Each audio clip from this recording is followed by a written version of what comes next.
Бізде түнгі тәрбиеші бір күні жинайды бәрімізді. Бүкіл андай қыз ұлдың бәрін жинайды ғой, бір андайға. Коридорға жинайды.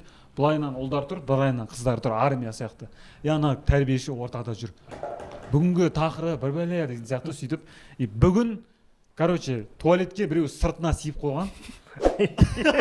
Кім сиіп қойған мойындан бәрін шығарып қойған. Еще жасыл дей ма? Ұлдарға бәрін шығарып қойған. Сөйтіп, андай сыбыстар дейді, сыбыстар кетіп отыр. Ұлдардан андай ғой аргумент.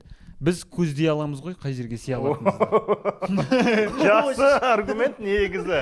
Біз білеміз ғой. Не істей аласың ғой, регулировка. Көздеуге келмейтін де біз отырып барамыз, біз туалетке отырамыз ғой, бізге и сосын андай. Отырамыз ғой. Мини дебаттар кетіп жатыр ғой, нарықтан бірдеңе. Жақсы дебат болатын негізі.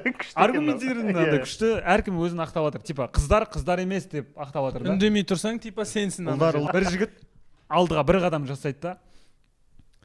Мен кім мына жерде бүлдірсе де, мен барып соны сүрте салайын дейді ғой. Тряпканы маған беріңіз дейді. И тәрбиеші тұрады да. Міне, нағыз азамат осындай болу керек. Міне, ана жерде қыздардың бәрі ана баланы жақсы көріп кетеді. Қыздар сиіп қойды ма? Иә, қыздар сол жерге сиіп қойды. Бәріміздің көзімізше герой болып тұр ғой. Ана жігіт бүйтіп ордендермен уже андай бәріне деп кетіп бара жатыр, қызыл дорожкамен барады да, сүртеді да. И ана жігіт уже андай краш қой мектепте ше, молодец қой. Ең таза бала сол бала, әдепті бала, арлы бала, әдепсіз бала, сорлы бала дейді. Ана бала күшті болып жүр ғой. И сөйтіп бір апта өтеді, екі апта өтеді. Екі аптадан кейін дәл сондай ситуация болады ғой. Дәл сондай біреу сиіп қояды. Андай әлі екі апта сайын сиесің.